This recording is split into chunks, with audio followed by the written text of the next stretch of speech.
ನಮಸ್ಕಾರ. Praise the lord Jesus. ಎಲ್ಲ ನನ್ನ ಪ್ರೀತಿಯ ದೇವಜನರೇ, ನನ್ನ ಪ್ರಿಯ ಸಹೋದರಿ ಸಹೋದರ, ಹೇಗಿದ್ದೀರಾ? ನೀವೆಲ್ಲರೂ ಚೆನ್ನಾಗಿದ್ದೀರಲ್ವಾ? ದೇವರ ವಾಕ್ಯ ನಿಮಗೆ ಆಧರಣೆಯೂ ಸಾಂತ್ವನವೂ ಸಮಾಧಾನವೂ ಕೊಡುತ್ತಾ ಇದೆಯಾ? ಕರ್ತನಿಗೆ ಸ್ತೋತ್ರ. ನೀವು ಎಲ್ಲಿಂದ ದೇವರ ವಾಕ್ಯವನ್ನು ಕೇಳಿದರೂ ನಿಮ್ಮ ದೇವರು ನಿಮ್ಮನ್ನು ಪ್ರೀತಿಸುತ್ತಾರೆ ಎಂಬುದನ್ನು ಮರೆತು ಹೋಗಬೇಡ್ರಿ ದೇವಜನವೇ. ಮಾತ್ರವಲ್ಲದೆ ದೇವರ ಮಕ್ಕಳಾಗಿರುವಂಥ ನಾವು ದೇವರ ವಾಕ್ಯಗಳನ್ನು ಕೇಳಿ ಆ ವಾಕ್ಯಗಳನ್ನು ನಾವು ಅನ್ವಯಿಸಿಕೊಳ್ಳಬೇಕೆಂಬುದು ಸತ್ಯವಾದಂಥ ವಿಚಾರ. ಪ್ರಿಯರೇ, ಕೆಲವು ಸಾರಿ ಏನು ಮಾಡುತ್ತದೆ, ಗೊತ್ತಿಲ್ಲದೆ ತಿಳಿಯದೆ ಮಾಡಿದ ಕೃತ್ಯಕ್ಕೆ ದೇವರ ಬಳಿಯಿಂದ ಕ್ಷಮಾಪಣೆ ಇರುತ್ತದೆ. ಗೊತ್ತಾದ ಮೇಲೂ ಬೇಕು ಅಂತ ಹೇಳಿ ತಪ್ಪು ಮಾಡಿದರೆ ಏನು ಮಾಡೋದು? ತಿಳಿಯದೆ ಕಾಲು ಟಚ್ ಆದರೆ ಪರವಾಗಿಲ್ಲ, ಆದರೆ ತಿಳಿದ ಮೇಲೂ ಬೇಕಂತ ಒದಿಯುವವರನ್ನ ಏನು ಮಾಡಬೇಕು? ದೇವರು ಕೂಡ ಇದೇ ವಿಷಯವನ್ನು ನಮ್ಮ ಹತ್ರ ಇವತ್ತು ಎಚ್ಚರಪಡಿಸ್ತಾ ಇದ್ದಾನೆ. ದೇವರು ನಮಗೆ ಉಚಿತವಾದ ರಕ್ಷಣೆಯನ್ನು ಕೊಟ್ಟಿದ್ದಾರೆ. ದೇವರು ನಮ್ಮನ್ನು ತನ್ನ ಮಕ್ಕಳನ್ನಾಗಿ ಮಾಡಿಕೊಂಡಿದ್ದಾರೆ. ಆದರೆ ನಾವು ನಿನ್ನ ಮಕ್ಕಳಾಗಿರುವುದಿಲ್ಲ ಎಂದು ಓಡಿ ಹೋದರೆ ಏನು ಮಾಡುವುದು? ಗೊತ್ತಿದ್ದ ಮೇಲೂ ನಾವು ಪಾಪ ಮಾಡಿ ದೇವರ ಶಿಕ್ಷೆಗೆ ಒಳಗಾದರೆ ಏನು ಮಾಡುವುದು? ಅನೇಕರು ಕೆಲವು ಸಾರಿ ಈ ವಿಷಯದಲ್ಲಿ ರಕ್ಷಣೆ ತಪ್ಪಿ ಹೋಗುತ್ತದಾ ಎಂಬ ವಿಷಯದಲ್ಲಿ ತಪ್ಪು ಬೋಧನೆಗಳನ್ನು ಮಾಡುತ್ತಾ ಇರ್ತಾರೆ. ಆದರೆ ಇವತ್ತು ಒಂದು ವಾಕ್ಯವನ್ನು ಓದಿಕೊಂಡು ಮುಂದಕ್ಕೆ ಹೋಗುವಂಥವರಾಗಿರೋಣ. ಈ ದಿನದ ಮುಖ್ಯವಾದಂಥ ದೇವರ ವಾಕ್ಯ ಇಬ್ರಿಯರಿಗೆ ಬರೆದ ಪತ್ರಿಕೆ 2ನೇ ಅಧ್ಯಾಯ 3ನೇ ವಾಕ್ಯ. ಈ ಅತ್ಯಂತ ವಿಶೇಷ ರಕ್ಷಣೆಯನ್ನು ನಾವು ಅಲಕ್ಷ್ಯ ಮಾಡಿದರೆ ತಪ್ಪಿಸಿಕೊಳ್ಳುವುದು ಹೇಗೆ? ಇದು ಕರ್ತನಿಂದ ಮೊದಲು ಹೇಳಲ್ಪಟ್ಟಿತ್ತು, ಆತನಿಂದ ಕೇಳಿದವರು ಇದನ್ನು ನಮಗೆ ಸ್ಥಿರಪಡಿಸಿದರು ಅಂತ ಹೇಳ್ತದೆ. ಒನ್ಸ್ ಸೇವ್ಡ್ ಆಲ್ವೇಸ್ ಸೇವ್ಡ್ ಅಂತಾರೆ. ಒಂದು ಸಾರಿ ನೀನು ರಕ್ಷಿಸಲ್ಪಟ್ಟರೆ ನೀನಿನ್ನು ರಕ್ಷಣೆ ಹೊಂದಿಬಿಟ್ಟು ಇನ್ನು ಏನೂ ತೊಂದರೆ ಇಲ್ಲ, ನಿನಗೆ ಇಷ್ಟ ಬಂದ ರೀತಿಯಲ್ಲಿ ನಡ್ಕೊಳ್ಳಬಹುದು ಅಂತ ಹೇಳ್ತಾರೆ. ನಾವು ವಿವೇಚನೆಗೆ ತೆಗೆದುಕೊಳ್ಳೋಣ, ಯಾರೇ ಆಗಲಿ ಆ ರೀತಿಯಾಗಿ ಮಾಡುವುದು ಸಾಧ್ಯನಾ? ದೇವರು ಇವತ್ತು ನಮಗೆ ಹೇಳ್ತಾ ಇರುವಂಥ ವಿಚಾರ ಏನಂದರೆ, ನಾವು ರಕ್ಷಣೆ ಹೊಂದಿದರೆ ಖಂಡಿತ ನಾವು ಹಿಂಜಾರಿ ಹೋಗುವುದಿಲ್ಲ, ಪಾಪ ಮಾಡುವುದಿಲ್ಲ. ಒಂದು ವೇಳೆ ನಾವು ಆ ಥರ ಹಿಂಜಾರಿದರೆ ಅದರ ಅರ್ಥ ನಾವು ಮೊದಲ ಸಾರಿ ರಕ್ಷಣೆಯನ್ನು ಸೀರಿಯಸ್ ಆಗಿ ತೆಗೆದುಕೊಂಡಿಲ್ಲ, ರಕ್ಷಿಸಲ್ಪಟ್ಟಿಲ್ಲ ಎಂಬುದು ಮಾತ್ರ ನಮಗೆ ಅರ್ಥವಾಗ್ತದೆ. ನಿಮಗೆ ಅರ್ಥ ಆಯ್ತಲ್ವ? ರಕ್ಷಣೆ ಹೊಂದಿದ್ದೀವಿ ಅಂದ್ಬಿಟ್ಟು ಅನೇಕರು ಪಾಪ ಮಾಡಿಬಿಟ್ರೆ ಅದು ರಕ್ಷಣೆ ಹೊಂದಿದ ಹಾಗೆ ಅಲ್ಲ. ರಕ್ಷಣೆ ಹೊಂದಿದವರು ಪ್ರತಿ ಸಾರಿ ತಾವು ಎಲ್ಲಿ ಪಾಪ ಮಾಡುತ್ತಿದ್ದೇವೋ, ಎಲ್ಲಿ ಕೆಟ್ಟೋಗ್ತಾ ಇದ್ದೀವೋ, ಎಲ್ಲಿ ನಾನು ದಾರಿ ತಪ್ತಾ ಇದ್ದೀನೋ ಅಂತ ಭಯ ಪಡುತ್ತಾರೆ, ಭಕ್ತಿಯಿಂದಿರುತ್ತಾರೆ, ಕರ್ತನ ಬಳಿಗೆ ಓಡಿ ಬರುತ್ತಾರೆ. ನಾನು ಉದಾಹರಣೆ ಹೇಳ್ತಾ ಇರ್ತೀನಲ್ವ ಯಾವಾಗಲೂ. ನೀವು ಪ್ರಾಣಿಗಳನ್ನು ನೋಡಿರ್ತೀರ, ಅವು ಸ್ನಾನಕ್ಕೆ ಹೋಗ್ತವೆ. ಕೆಲವರು ಸ್ನಾನ ಮಾಡಿಸ್ತಾರೆ ಅವುಗಳನ್ನು ಮೇಯಿಸುವವರು.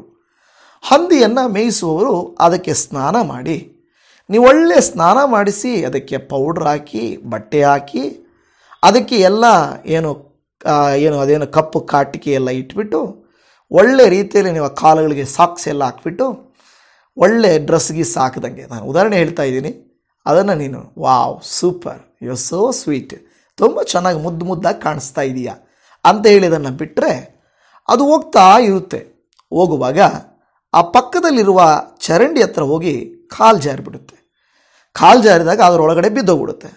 ಬಿದ್ದೋದಾಗ ಅದು ಛಿ ನನ್ನ ಯಜಮಾನ ನನಗೆ ಸ್ನಾನ ಮಾಡಿಸಿದ್ದಾನೆ, ಪೌಡ್ರ್ ಹಾಕಿದ್ದಾನೆ, ಬಟ್ಟೆ ಹಾಕಿದ್ದಾನೆ, ಸಾಕ್ಸ್ ಹಾಕಿದ್ದಾನೆ, ನಾನಿಲ್ಲಿ ಬಿದ್ದುಬಿಟ್ಟೆ, ನಾನು ಛೇ ಅತ್ತ ಆಚೆ ಎದ್ದೋಗುತ್ತಾ? ಎದ್ದೋಗೋದಿಲ್ಲ. ಅದು ಆ ಕೆಸರು ತುಂಬ ಇಷ್ಟ ಆಗ್ತದೆ. ಒಬ್ಬ ದೇವಜನರಾಗಿರುವಂಥವ್ರನ್ನ ದೇವರು ಹಾಗೆ ಪ್ರೀತಿಸಿ ತನ್ನ ರಕ್ತದಿಂದ ತೊಳೆದು ಶುದ್ಧೀಕರಿಸಿ ನಮ್ಮನ್ನು ಒಳ್ಳೆಯ ರೀತಿಯಲ್ಲಿ ಶೃಂಗರಿಸಿ ಆತ್ಮನ ಫಲಗಳಿಂದ ನಮ್ಮನ್ನು ಶೃಂಗಾರ ಮಾಡಿ ನಡೆ ಅಂತ ನಡೆಸ್ತಾನೆ. ಹೋಗುತ್ತಿರುವಾಗ ಪಾಪವು ನಮ್ಮನ್ನು ಆಕರ್ಷಿಸ್ತದೆ. ಒಂದೊಂದು ವೇಳೆ ತಪ್ಪಿ ಬೀಳುವುದುಂಟು. ಇಮ್ಮಿಡಿಯೇಟ್ ಆಗಿ ನಾನು ಈ ಪಾಪದಲ್ಲಿ ಇರಬಾರ್ದು ಅಂತ ಎದ್ದೇಳ್ತೇವಾ? ಇಲ್ಲ ಅಂದರೆ ಎದ್ದೇಳೋದಿಲ್ವಾ? ಇನ್ನೊಂದು ಪ್ರಾಣಿಯನ್ನು ನಾವು ನೋಡ್ತೇವೆ, ಕುರಿಯನ್ನು ಅದೇ ರೀತಿಯಲ್ಲಿ ನೀವು ತೊಳೆದು ಶುದ್ಧೀಕರಣ ಮಾಡಿ ಮೇಕಪ್ ಮಾಡಿ ಹೋಗು ಅಂತ ಹೇಳಿದರೆ ಅಪ್ಪಿತಪ್ಪಿ ನೀರಲ್ಲೇ ಕೆಸರಲ್ಲಿ ಬೀಳ್ತು ಅಂದರೆ ಅದು ಅದರಲ್ಲಿ ಅಲ್ಲೇ ಇರಲ್ಲ, ಎದ್ದು ಓಡ್ತದೆ. ನನ್ನ ಪ್ರೀತಿಯ ಜನರು, ಇದರ ಅರ್ಥ ಏನಂದರೆ, ನಾವು ಒಂದು ಸಾರಿ ದೇವರು ನಮ್ಮನ್ನು ಶುದ್ಧೀಕರಿಸಿ ರಕ್ಷಣೆಯನ್ನು ನಮಗೆ ಕಲ್ಪಿಸಿ ಆ ರಕ್ಷಣೆಯ ಮಾರ್ಗದಲ್ಲಿ ನಮ್ಮನ್ನು ನಿಲ್ಲಿಸಿದ್ದಾನಂದರೆ ಕೆಸರು ಈ ಕಡೆ ಆ ಕಡೆ ಇದ್ದೇ ಇರುತ್ತದೆ, ಬಿದ್ದೋಗುವಂಥ ಅವಕಾಶಗಳು ಇರುತ್ತವೆ. ಆದರೆ ಬಿದ್ದ ಕೂಡಲೇ ನಮ್ಮ ಅದಕ್ಕೆ ಸ್ಪಂದಿಸುವ ವಿಧಾನ ಹೇಗಿರುತ್ತದೆ? ಅಯ್ಯಯ್ಯೋ ಪಾಪ ಅಂತೀವ, ಅಯ್ಯೋ ಪಾಪ ಅಂತೀವ. ಪಾಪವನ್ನು ಪ್ರೀತಿಸ್ತೀರಾ, ಪಾಪವನ್ನು ಹೇಸಿ ಬಾಳ್ತೀರಾ? ಅದು ಬಹಳ ಮುಖ್ಯವಾಗಿರುತ್ತೆ. ಕೆಟ್ಟ ಆಲೋಚನೆಗಳು ಬರ್ತವೆ, ಕೆಟ್ಟ ನೋಟ, ಕೆಟ್ಟ ಮಾತು, ಕೆಲವು ಸಾರಿ ಕೋಪ ಬಂದ್ಬಿಡುತ್ತೆ. ಕೆಲವರ ನಡವಳಿಕೆ ನಮ್ಮನ್ನು ಕೋಪ ತರಿಸ್ಬಿಡುತ್ತೆ. ಏನು ಮಾಡಬೇಕು ಗೊತ್ತಿಲ್ಲ. ಆದರೆ ನಾವು ನ್ಯಾಯವಾಗಿ ಮಾತನಾಡಲಿಕ್ಕೆ ಹೋದರೂ ಕೂಡ ಅದು ಅನ್ಯಾಯವಾಗಿರುತ್ತದೆ. ಆದರೆ ನನ್ನ ಪ್ರಿಯ ದೇವಜನವೇ, ನಾವು ಪಾಪದಲ್ಲಿ ಬೀಳದಂತೆ ಇರುವುದಕ್ಕೆ ಏನು ಮಾಡಬೇಕು? 5 ಕಾರ್ಯಗಳನ್ನು ನಾನು ನಿಮಗೆ ಹೇಳುತ್ತೇನೆ.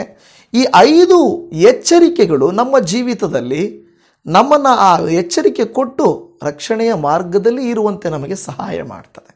ಯಾಕೆಂದರೆ ವಾಕ್ಯವಿಲ್ಲಿ ಹೇಳುತ್ತದೆ, ಅತ್ಯಂತ ವಿಶೇಷ ರಕ್ಷಣೆಯನ್ನು ನಾವು ಅಲಕ್ಷ್ಯ ಮಾಡಿದರೆ ತಪ್ಪಿಸಿಕೊಳ್ಳೋದು ಹೇಗೆ ಅಂತ ಹೇಳ್ತದೆ.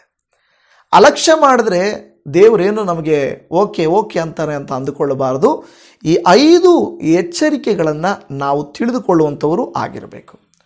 1ನೇ ಎಚ್ಚರಿಕೆ ಏನಂದರೆ, ನೀವು ದೇವರ ವಾಕ್ಯವನ್ನು ಏನು ಮಾಡಬಾರ್ದು?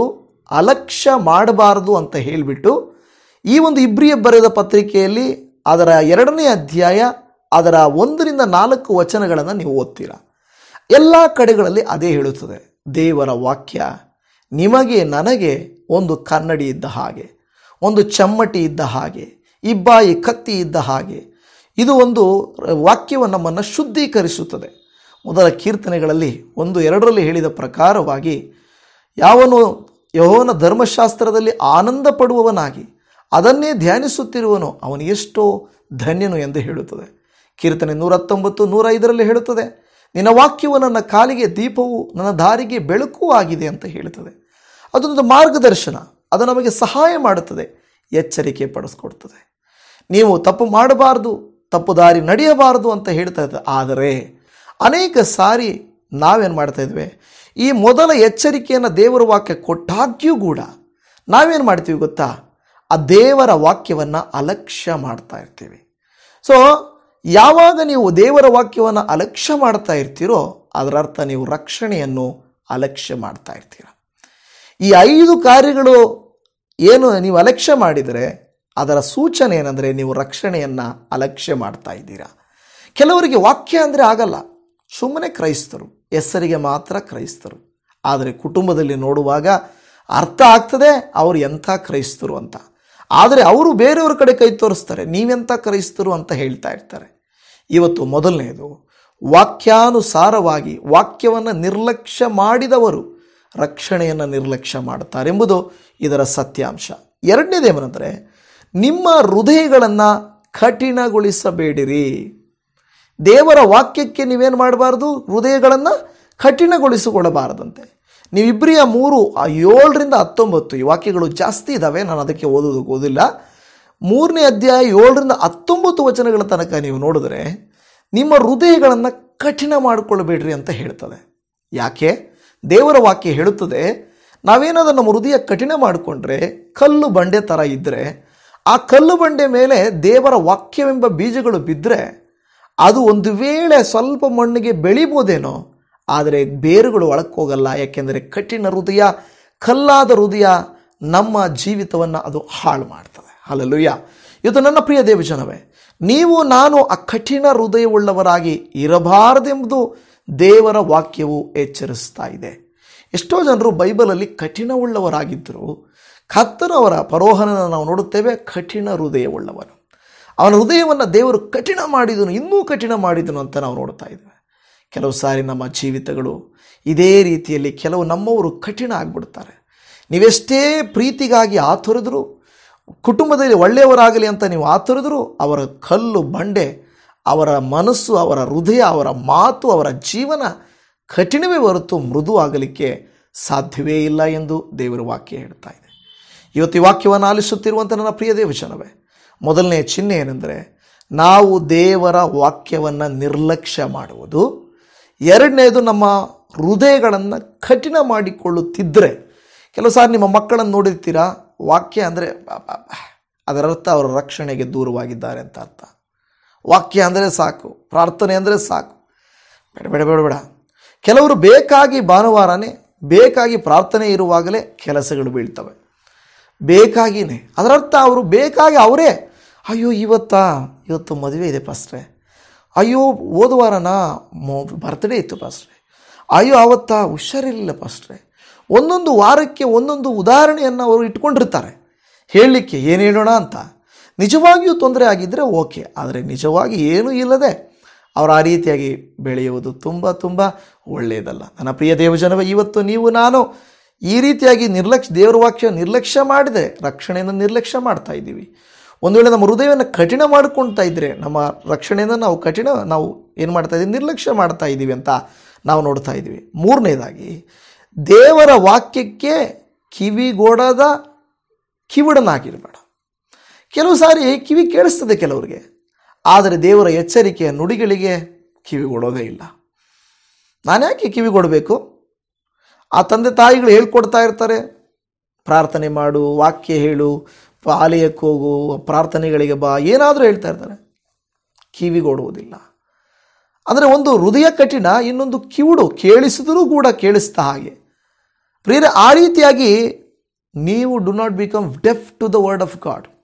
ನೀವು ದೇವರ ವಾಕ್ಯಕ್ಕೆ ಕಿವುಡರಾಗಿರಬೇಡ್ರಿ ಎಂಬುದನ್ನು ನೋಡುತ್ತಾ ಇದ್ದೇವೆ. ಅದರ ಅರ್ಥ ನಾವೇನಾದರೂ ಆ ರೀತಿ ಮಾಡಿದರೆ, ಯಾರಾದರೂ ಈ ರೀತಿ ಮಾಡಿದರೆ ಅವರ ರಕ್ಷಣೆಯ ಮಾರ್ಗದಿಂದ ದೂರ ಹೋಗ್ತಾ ಇದ್ದಾರೆ ಎನ್ನುವುದು ಬಹಳ ಒಂದು ಸೂಚನೆ.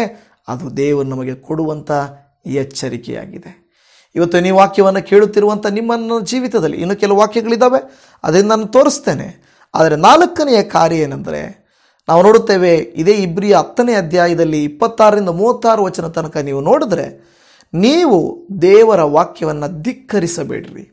ಕೆಲವರು ಏನು ಮಾಡ್ತಾರಂದರೆ, ಕಠಿಣ ಹೃದಯ ಮಾಡ್ಕೊಳ್ಳೋದಲ್ಲ, ಕಿವಿ ಕೊಡದೇ ಇರೋದಲ್ಲ, ಕೆಲವರು ವಾಕ್ಯವನ್ನು ವಿರೋಧಿಸ್ತಾರೆ. ನನಗೆ ಬೈಬಲ್ ಅಂದರೆ ಅಲರ್ಜಿ, ಯೇಸು ಅಂದರೆ ಅಲರ್ಜಿ, ಕ್ರಿಶ್ಚಿಯನ್ಸ್ ಅಂದರೆ ಅಲರ್ಜಿ, ನನಗೆ ಬೇಡ, ನಾನು ವಿರೋಧಿ, ನಾನು ಅದು ಒಪ್ಕೊಳ್ಳೋದಿಲ್ಲ, ಅದು ನನಗೆ ಬೇಡ ಅಂತ ಹೇಳಿಬಿಟ್ಟು ವಿರೋಧಿಸುವವರನ್ನು ನಾವು ನೋಡುತ್ತಾ ಇರ್ತೇವೆ. ಇವತ್ತು ನಿಮ್ಮವರು ಯಾರಾದರೂ ನೀವೇನಾದರೂ ಆ ಭಾವನೆಯಲ್ಲಿದ್ದರೆ ಅದರರ್ಥ ನೀವು ರಕ್ಷಣೆಯ ಮಾರ್ಗದಲ್ಲಿ ಇಲ್ಲ, ನೀವು ಅದನ್ನು ವಿರೋಧಿಸ್ತಾ ಇದ್ದೀರಾ, ರಕ್ಷಣೆಯನ್ನು ನಿರ್ಲಕ್ಷ್ಯ ಮಾಡ್ತಾ ಇದ್ದೀರಿ ಅಂತ ಅರ್ಥ ಆಗ್ತಾ ಇದೆಯಾ ವಾಕ್ಯ? ಸೊ ರಕ್ಷಣೆಯನ್ನು ನಿರ್ಲಕ್ಷ್ಯ ಮಾಡುತ್ತಿರುವುದಕ್ಕೆ ಈ ಚಿಹ್ನೆಗಳು ಇಲ್ಲವೇ ಎಚ್ಚರಿಕೆಗಳನ್ನು ಕೂಡ ನಾವು ನೋಡ್ತಾ ಇದ್ದೇವೆ. ಆಮೇಲೆ ಹೇಳುತ್ತದೆ, ನೀನು ದೇವರ ವಾಕ್ಯಕ್ಕೆ ಬೇಕಂತ ಅವಿಧೇಯತೆ ತೋರಿಸುವುದು, deliberately opposing the word of God, deliberately disobeying the word of God. ಬೇಕಂತ ಕೆಲವರು ಇರ್ತಾರೆ, ದೇವರು ಹಿಂಗೆ ಹೇಳಿದಾರ, ನಾನು ಆಪೋಸಿಟೇ ಮಾಡ್ತೀನಿ, ಓ ದೇವರು ನಾನು ಹಂಗೆ ಮಾಡ್ತೀನಿ, ಆಪೋಸಿಟ್ ಮಾಡ್ತೀನಿ. ನೀವು ಕರೆದ್ರೆ ಬರಲ್ಲ, ನೀವು ಹೇಳಿದ್ರೆ ನಾನು ಮಾಡಲ್ಲ, ದೇವರಂದ್ರೆ ಆಗಲ್ಲ. ನೋಡಿ, ಈ ರೀತಿಯಾದಂಥ ನಿರ್ಲಕ್ಷ್ಯ, ಕಠಿಣ ಮಾಡಿಕೊಳ್ಳೋದು, ಕಿವುಡಾಗಿರುವುದು, ಧಿಕ್ಕರಿಸುವುದು, ಬೇಕಂತ ವಿಧೇಯತೆಯನ್ನು ತೋರಿಸುವುದು, ಇದೆಲ್ಲವೂ ನಾವು ನೋಡುತ್ತೇವೆ. ಇದೆಲ್ಲವೂ ಖಂಡಿತವಾಗಿ ನಮ್ಮನ್ನು ದೇವರ ಕೃಪೆಯಿಂದಲೂ ಪವಿತ್ರಾತ್ಮನ ಕರುಣೆಯಿಂದಲೂ ನಮ್ಮನ್ನು ದೂರ ತಳ್ಳಿ ಪಾಪಕ್ಕೂ ಶಿಕ್ಷೆಗೂ ಎಲ್ಲ ದೈವ ಕೋಪಕ್ಕೂ ನಮ್ಮನ್ನು ಈಡು ಮಾಡುತ್ತದೆ. ದೇವರಿಂದ ದೊರಕಿದ ಕೃಪೆ, ರಕ್ಷಣೆ ಕಳೆದುಕೊಳ್ತೇವೆ. ಬೇರೆಯವರು ಹೇಳ್ಬೋದು, ಇಲ್ಲ ನೀನು ಯೇಸುವನ್ನು ನಂಬಿದರೆ ಮುಗಿದೋಯ್ತು. ಯಾರ್ಯಾರು ಯೇಸುವನ್ನು ಸ್ವಂತ ರಕ್ಷಕನನ್ನಾಗಿ ಅಂಗೀಕಾರ ಮಾಡಿಕೊಂಡಿದ್ದೀರೋ, ಬಾಯಿಂದ ಅರಿಕೆ ಮಾಡಿ ಹೃದಯದಿಂದ ನಂಬಿದ್ದೀರೋ, ರೋಮ 10:9 ಹೇಳಿದ ಹಾಗೆ ನಿಮಗೆ ರಕ್ಷಣೆ ಬಂತು ಅಂತ ಡಿಕ್ಲೇರ್ ಮಾಡ್ತಾರೆ. ಆದರೆ ದೇವರ ವಾಕ್ಯ ಇಷ್ಟೆಲ್ಲ ಹೇಳ್ತದೆ. ದೇವರ ವಾಕ್ಯ, ದೇವರ ಕಾರ್ಯಗಳನ್ನು ನೀವು ನಿರ್ಲಕ್ಷ್ಯ ಮಾಡಿ, ಕಠಿಣ ಮಾಡಿಕೊಂಡು, ಧಿಕ್ಕರಿಸಿ, ಕಿವುಡರಾಗಿದ್ದು ಬೇಕಂತ ವಿಧೇಯತೆ ತೋರಿಸಿದ್ರೆ ನಿಮ್ಮಲ್ಲಿ ರಕ್ಷಣೆ ಎಲ್ಲಿದೆ? ಈ ಸೂಚನೆಗಳಿಂದಲೇ ನಿಮಗೂ ನನಗೂ ಅರ್ಥ ಆಗ್ತದೆ ನಾವು ಆ ರೀತಿಯಾಗಿ ಅಲ್ಲ. ಒಂದು ವಾಕ್ಯವನ್ನು ಇಬ್ರಿಯರಿಗೆ ಬರೆದ ಪತ್ರಿಕೆ 2ನೇ ಅಧ್ಯಾಯ 10ನೇ ವಚನದಲ್ಲಿ, ಸಮಸ್ತವು ಯಾವನಿಗೋಸ್ಕರವೂ ಯಾವನಿಂದಲೂ ಉಂಟಾಯಿತೋ ಆತನು ಬಹುಮಂದಿ ಪುತ್ರರನ್ನು ಪ್ರಭಾವಕ್ಕೆ ಸೇರಿಸುವಲ್ಲಿ ಅವರ ರಕ್ಷಣಾ ಕರ್ತನನ್ನು ಬಾಧೆಗಳ ಮೂಲಕ ಸಿದ್ಧಿಗೆ ತರುವುದು ಆತನಿಗೆ ಯುಕ್ತವಾಗಿತ್ತು. ಅಲ್ಲಿ ಹೇಳುತ್ತದೆ, ಆತನು ಬಹುಮಂದಿ ಪುತ್ರರನ್ನು ಪ್ರಭಾವಕ್ಕೆ ಸೇರಿಸುವಲ್ಲಿ ಅವರ ರಕ್ಷಣಾ ಕರ್ತನನ್ನು ಬಾಧೆಗಳ ಮೂಲಕ ಸಿದ್ಧಿಗೆ ತರುವುದು ಆತನಿಗೆ ಯುಕ್ತವಾಯಿತು. ರಕ್ಷಣೆಗೆ ತರುವುದು ಸುಲಭವಾದ ಕಾರ್ಯ ಅಲ್ಲ. ಅವರು ತಪ್ತಾರೆ, ದೇವರು ಕೃಪೆ ತೋರಿಸಬೇಕು. ಅವರು ದೇವರಿಂದ ದೂರವಾಗ್ತಾರೆ, ಕೃಪೆ ತೋರಿಸಬೇಕು. ಇದು ದೇವರು ಕೊಡುವಂಥ ಒಂದು ಪರಿಷ್ಕಾರ. ಈ ಲೋಕದಲ್ಲಿ ಒಂದು ಸ್ವಾಸ್ಥ್ಯವನ್ನು ಪಡೀಲಿಕ್ಕೆ ಎಷ್ಟು ಪ್ರಯಾಸ ಪಡ್ತೇವೆ. ಒಂದು ಸೈಟ್ ತಗೋಬೇಕು, ಒಂದು ಮನೆ ಮಾಡ್ಕೊಳ್ಬೇಕು, ರಾತ್ರಿ ಹಗಲು ದುಡಿದು ಕಷ್ಟಪಟ್ಟು ಅದನ್ನು ಸ್ವಾಸ್ಥ್ಯ ಮಾಡ್ಕೊಳ್ತಾರೆ. ರಾತ್ರಿ ಹಗಲು ದುಡಿಯದೇ ಹೋದರೆ ಖಂಡಿತ ಮನೆ ಕಟ್ಟಲಿಕ್ಕೂ, ಸೈಟ್ ಕೊಡಲಿಕ್ಕೂ, ಒಂದು ಕೆಲಸ ಒಂದು ಜಾಬ್ ಪಡ್ಕೊಳ್ಳಿಕ್ಕೂ ಸಾಧ್ಯ ಆಗಲ್ಲ. ಹಾಗಾದರೆ ರಕ್ಷಣೆ ಅನ್ನುವಂಥದ್ದು ಅಷ್ಟು ಸುಲಭ ಅಲ್ಲ.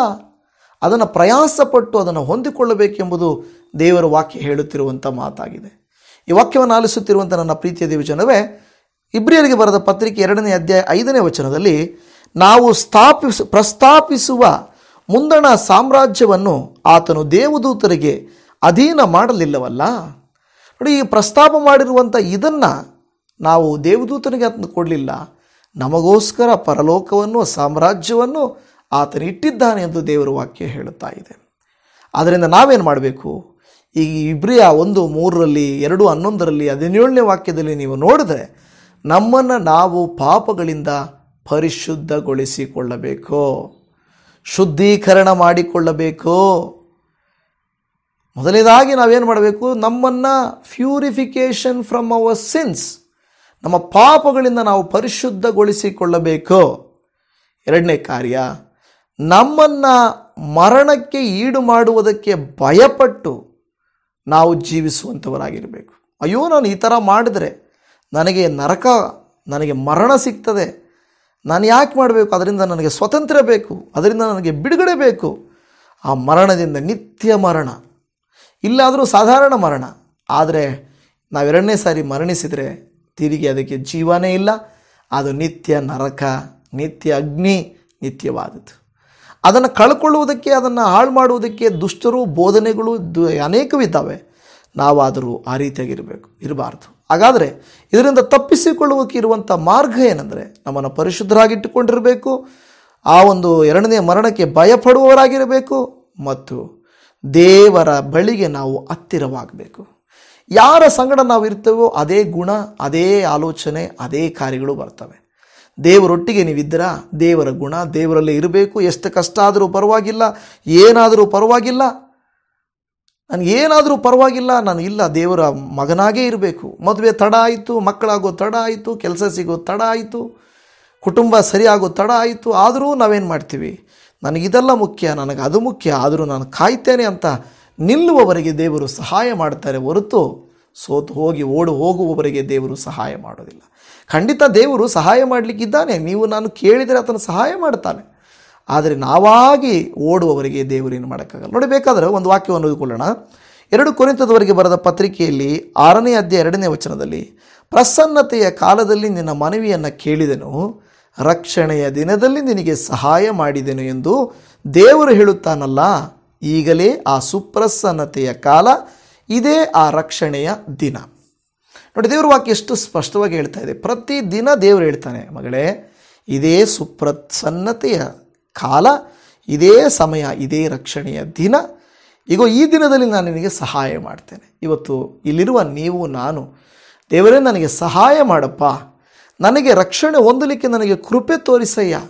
ದೇವ್ರ ವಾಕ್ಯ ಹೇಳ್ತದೆ, ಪ್ರತಿನಿತ್ಯ ರಕ್ಷಣೆ ಎಂಬ ಪಾತ್ರೆಯನ್ನು ಕೈಯಲ್ಲಿ ಹಿಡಿದುಕೊಂಡು ಕರ್ತನನ್ನು ನಾವು ಹಿಂಬಾಲಿಸುತ್ತಾ ಇರಬೇಕು. ಲೋಕವನ್ನಲ್ಲ, ಮನುಷ್ಯರನ್ನಲ್ಲ, ಕರ್ತನನ್ನು ಹಿಂಬಾಲಿಸ್ತಾ ಇರಬೇಕು. ಆದರೆ ಅನೇಕ ದೇವಜನರು, ಸಹೋದರ ಸಹೋದರರು ಹೇಳಿದೇನೆಂದರೆ, ತಾನು ಕ್ರಿಸ್ತಿಯನು ಅಂತ ಹೇಳಿಕೊಂಡು ಲೋಕಾನುಸಾರವಾಗಿ, ಮನುಷ್ಯಾನುಸಾರವಾಗಿ, ಇಷ್ಟಾನುಸಾರವಾಗಿ ನಡೆಯುತ್ತಾ ಇದ್ದರೆ ರಕ್ಷಣೆ ಎಲ್ಲಿಂದ ಬರುತ್ತದೆ? ಆದರೆ ಕೊನೆಗೆ ಹೇಳೋದೇನೆಂದರೆ, ರಕ್ಷಣೆ ನನಗಿದೆ, ಏನೂ ಆಗಲ್ಲ ಅಂತ. ಆ ಸಮಜಾಯಿಷಿ ಕೊಡುವುದು ಬೇಕಾಗಿಲ್ಲ. ರಕ್ಷಣೆಯನ್ನು ಕಳ್ಕೊಳ್ಳಲೂಬಹುದು. ಇದಕ್ಕೆ ವಿರೋಧವಾಗಿ ಕೆಲವರು ಮಾತಾಡ್ತಾರೆ. ಪಾಪ ಮಾಡಿದರೆ ಖಂಡಿತ ರಕ್ಷಣೆ ಇಲ್ಲ. ಪಾಪ ಪರಿಶುದ್ಧರಾಗಿ ಜೀವಿಸಬೇಕು, ಪಾಪಹರಿಕೆ ಮಾಡಿಕೊಳ್ಳಬೇಕು. ನಮ್ಮನ್ನು ದೇವರ ಕೈಗೆ ಒಪ್ಪಿಸಿಕೊಡುವುದಾದರೆ ಖಂಡಿತ ದೇವರು ನಮಗೆ ಸಹಾಯ ಮಾಡ್ತಾನೆ. ಇದೇ ರಕ್ಷಣೆಯ ದಿನವು, ನೀವು ನಾನು ದೇವರಲ್ಲಿ ಬೆಳೆಯಲಿಕ್ಕಿರುವಂಥ ದಿನವು. ಸೊ ಅದರಿಂದ ಈ ಎಚ್ಚರಿಕೆಗಳನ್ನು ನಾವು ತೆಗೆದುಕೊಂಡು ನಡೆಯಬೇಕಾದ ರೀತಿಯನ್ನು ನಡ್ಕೊಂಡು ನಾವು ದೇವರಲ್ಲಿ ಒಪ್ಪಿಸಿಕೊಳ್ಳೋಣ. ನಾವು ನಮ್ಮ ತಲೆಗಳನ್ನು ಬಾಗಿಸಿ ಪ್ರಾರ್ಥನೆ ಮಾಡಿಕೊಳ್ಳೋಣ. ಪರಮ ತಂದೆಯಾದ ದೇವರೇ, ಪರಿಶುದ್ಧನೂ ಮಹೋನ್ನತನೂ ದೇವಾದಿದೇವನೂ ಆಗಿರುವ ಕರ್ತನೆ, ನಿಮ್ಮ ಉನ್ನತವಾದ ನಾಮಕ್ಕೆ ಸ್ತೋತ್ರ ಮಾಡುತ್ತೇವೆ. ಎಲ್ಲ ಸಮಯಗಳಲ್ಲಿ ನಮ್ಮ ಸಂಗಡ ಇರುವಾತನು, ನಮಗೆ ಉಪಕಾರ ಮಾಡಿ ನಮ್ಮನ್ನು ನಡೆಸುವಾತನು, ಅಪ್ಪ, ರಕ್ಷಣೆಯ ವಿಷಯದಲ್ಲಿ ಇವತ್ತು ಕೊಟ್ಟ ಈ ಸಂದೇಶಕ್ಕಾಗಿ ನಿನಗೆ ಸ್ತೋತ್ರ ಮಾಡುತ್ತೇವೆ. ಹೌದು, ಅನೇಕ ಸಾರಿ ನಾವು ನಿಮ್ಮ ವಾಕ್ಯಕ್ಕೆ ನಾವು ಅಪಾಕರಲಿ ನಿರ್ಲಕ್ಷ್ಯ ಮಾಡುತ್ತೇವೆ. ನಮ್ಮ ಹೃದಯಗಳನ್ನು ಕಠಿಣ ಮಾಡಿಕೊಳ್ಳುತ್ತೇವೆ, ನಮ್ಮ ಕಿವಿಗಳನ್ನು ಕಿವುಡು ಮಾಡಿಕೊಳ್ಳುತ್ತೇವೆ. ಕೇಳಿದವುಗಳಿಗೆ ಅವಿಧೇಯತೆಯನ್ನು ತೋರಿಸಿ ಅವುಗಳನ್ನು ವಿರೋಧಿಸುತ್ತೇವೆ. ಯಾರಾದರೂ ನಮ್ಮಲ್ಲಿ ಅಂಥವರಿದ್ದರೆ ನಾವು ಖಂಡಿತ ರಕ್ಷಣೆಯ ಮಾರ್ಗದಿಂದ ದೂರವಿದ್ದೇವೆಂಬುದು ಅದರ ಸೂಚನೆಗಳು. ದಯಮಾಡಿ ಆ ರೀತಿಯಾಗಿರದೆ ನಮ್ಮನ್ನು ನಾವು ಪರಿಶುದ್ಧಪಡಿಸಿಕೊಂಡು ನಿನ್ನ ಮೇಲೆ ನಿರೀಕ್ಷೆ ಇಟ್ಟು ನಿನ್ನ ಕಡೆಗೆ ನಿನ್ನ ಪ್ರಸನ್ನತೆಯಲ್ಲಿ ನಾವು ಬೆಳೆಯುವುದಕ್ಕೆ ಸಹಾಯ ಮಾಡಿಕೊಡ್ರಿ ದೇವರೇ. ಈ ಲೋಕದಲ್ಲಿ ಏನು ಸಂಪಾದಿಸಿದರೂ ಏನು ಸಾಧಿಸಿದರೂ ರಕ್ಷಣೆ ಇಲ್ಲದೆ ಹೋದರೆ ಎಲ್ಲವೂ ವ್ಯರ್ಥ ಅಲ್ಲವೇ ಕರ್ತನೆ? ಆದುದರಿಂದ ಈ ಲೋಕದಲ್ಲಿರುವಂಥ ನಾವು ಪಾಪಗಳನ್ನು ತೊಳೆದುಕೊಂಡು ಪರಿಶುದ್ಧರಾಗಿ ಜೀವಿಸಿ ನಿನ್ನ ಮಕ್ಕಳಾಗಿದ್ದುಕೊಂಡು ಪರಲೋಕ ಸೇರುವುದಕ್ಕೆ ನಮಗೆ ಸಹಾಯ ಮಾಡಿರೆಂದು ಬೇಡಿಕೊಳ್ಳುತ್ತಾ ಇದ್ದೇವೆ. ಯಾರೆಲ್ಲ ಹೌದಪ್ಪ, ಈ ರಕ್ಷಣೆಯ ಮಾರ್ಗದಿಂದ ನಾನು ತೊಲಗಿ ಹೋಗಬಾರದು, ಪಾಪಗಳು ನನ್ನನ್ನು ಹಿಡಿಯಬಾರದು, ದುಷ್ಟನು ನನ್ನ ನಾಯಕನಾಗಬಾರದು, ನಾನು ಪರಲೋಕವನ್ನು ಪ್ರೀತಿಸಿ ನರಕವನ್ನು ದ್ವೇಷಿಸಿ ಈ ಭೂಲೋಕದಲ್ಲಿ ಕರ್ತನೆ ನಾನು ಇದ್ದು ಇರದ ಹಾಗೆ ಜೀವಿಸುವುದಕ್ಕೆ ಸಹಾಯ ಮಾಡಪ್ಪ. ಯಾರೆಲ್ಲ ನಿನ್ನ ವಾಕ್ಯದ ಮೇರೆಗೆ ಹೌದು ತಂದೆ ನೀನು ನನಗೆ ಸಹಾಯ ಮಾಡು ಎಂದು ಬೇಡಿಕೊಳ್ಳುತ್ತಿದ್ದಾರೋ ಅವರೆಲ್ಲರ ಮೇಲೆ ದಯೆ, ಕರುಣೆ, ಕೃಪೆಯನ್ನು ತೋರಿಸಿಕೊಟ್ಟು ಆಶೀರ್ವಾದವನ್ನು ಮಾಡು. ಈ ಪ್ರಾರ್ಥನೆಯನ್ನು ಕೇಳಿದ್ದೀರ ಕರ್ತರೇ, ನಿನಗೆ ಸ್ತೋತ್ರ. ನೀವು ಉನ್ನತರು, ಒಳ್ಳೆಯವರು. ಇವರು, ಇವರ ಕುಟುಂಬಕ್ಕೆ ಸಂಬಂಧಪಟ್ಟವರು, ಇವರಿಗೆ ತಿಳಿದವರೆಲ್ಲರೂ ಈ ರೀತಿಯಾಗಿ ರಕ್ಷಣೆಯ ಮಾರ್ಗದಲ್ಲಿದ್ದಾರಾ? ಇಲ್ಲದೆ ಹೋದರೆ ನಾವು ಬಾಯಾರಿದವರಂತೆ ದಾಹವುಳ್ಳವರಾಗಿರುವಂತೆ ನಾವು ಕೂಡ ಅಂಥವರಿಗಾಗಿ ಪ್ರಾರ್ಥಿಸ್ತಾ ಇದ್ದೇವೆ. ಅವರು ಕೂಡ ರಕ್ಷಣೆಯ ಮಾರ್ಗದಲ್ಲಿ ಬರಲಿ, ನಿನ್ನ ವಾಕ್ಯವನ್ನು ಅನುಸರಿಸಲಿ, ನಿನ್ನ ಚಿತ್ತವನ್ನು ಅನುಸರಿಸಿ ನಡೆಯಲಿ ಅಂತ ಪ್ರಾರ್ಥನೆ ಮಾಡ್ತಾ ಇದ್ದೇವೆ. ಪರಮ ತಂದೆಯಾದ ದೇವರೇ ನಿನಗೆ ಸ್ತೋತ್ರ. ಜೀವ ಸ್ವರೂಪನಾದ ದೇವರೇ ಸ್ತೋತ್ರ. ವಾಕ್ಯಗಳನ್ನು ಕೇಳಿ ಕೆಲಸಗಳಿಗೆ ಪ್ರಯಾಣ ಮಾಡುವ ದೇವರೇ, ಕಾರ್ಯಗಳನ್ನು ಮಾಡುವ ಪ್ರತಿಯೊಬ್ಬರ ಸಂಗಡ ನೀವಿದ್ದು ಅವರನ್ನು ಅನುಗ್ರಹಿಸಿರಿ, ಆಶೀರ್ವದಿಸಿರಿ. ಇವರ ಕುಟುಂಬದಲ್ಲಿ ಯಾರಾದರೂ ರಕ್ಷಣೆಯ ಮಾರ್ಗಕ್ಕೆ ಬರಲಿಲ್ಲವಾದರೆ ದಯಮಾಡಿ ಅವರ ಮೇಲೆ ಕರುಣೆಯನ್ನು ತೋರಿಸಿ ಅವರು ನಿನ್ನ ಕಡೆಗೆ ತಿರುಗಿಕೊಳ್ಳುವಂತೆ ಕೃಪೆಯನ್ನು ತೋರಿಸುವಂತ ಬೇಡಿಕೊಳ್ಳುತ್ತಾ ಇದ್ದೇವೆ. ನಮ್ಮೆಲ್ಲ ಪಾಪ ದೋಷಗಳನ್ನು ಪರಿಹರಿಸುವಾತನು, ನಮ್ಮ ಮೇಲೆ ಕೃಪೆಯನ್ನು ತೋರಿಸಿ ನಿತ್ಯ ಜೀವವನ್ನು ಪ್ರಸಾದಿಸುವಾತನು, ಪರಲೋಕಕ್ಕೆ ಮಾರ್ಗವು, ಪಾಪ ಪರಿಹಾರಕನು, ನಮ್ಮ ಉದ್ಧಾರಕನೂ ಆಗಿರುವಂಥ ಯೇಸುವೇ ನಿಮಗೆ ಸ್ತೋತ್ರ. ಈ ದಿನವೆಲ್ಲ ನಮ್ಮ ಸಂಗಡ ಇರ್ರಿ.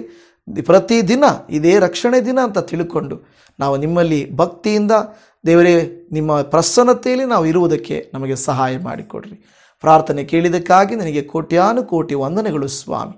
ಸ್ತುತಿ, ಘನ, ಮಾನ, ಮಹಿಮೆ ನಿನಗೆ ಸಲ್ಲಿಸುತ್ತಾ ನಮ್ಮ ಕರ್ತನಾದ ಯೇಸು ಕ್ರಿಸ್ತನ ನಾಮದಲ್ಲಿ ಪ್ರಾರ್ಥಿಸಿದ್ದೇವೆ ತಂದೆಯೇ. ಆಮೇನ್, ಆಮೇನ್. ನನ್ನ ಪ್ರೀತಿಯ ದೇವಜನವೇ, ನಿಮ್ಮೆಲ್ಲರಿಗೂ ಯೇಸು ಕ್ರಿಸ್ತನ ಮೊದಲ ನಾಮದಲ್ಲಿ ವಂದನೆಗಳು. ಕರ್ತನು ನಿಮ್ಮನ್ನು ಹೇರಳವಾಗಿ ಅನುಗ್ರಹಿಸಲಿ, ನಿಮ್ಮನ್ನು ಕರ್ತನು ಆಶೀರ್ವದಿಸಲಿ. Shalom, praise the Lord Jesus. God bless you. Have a wonderful day.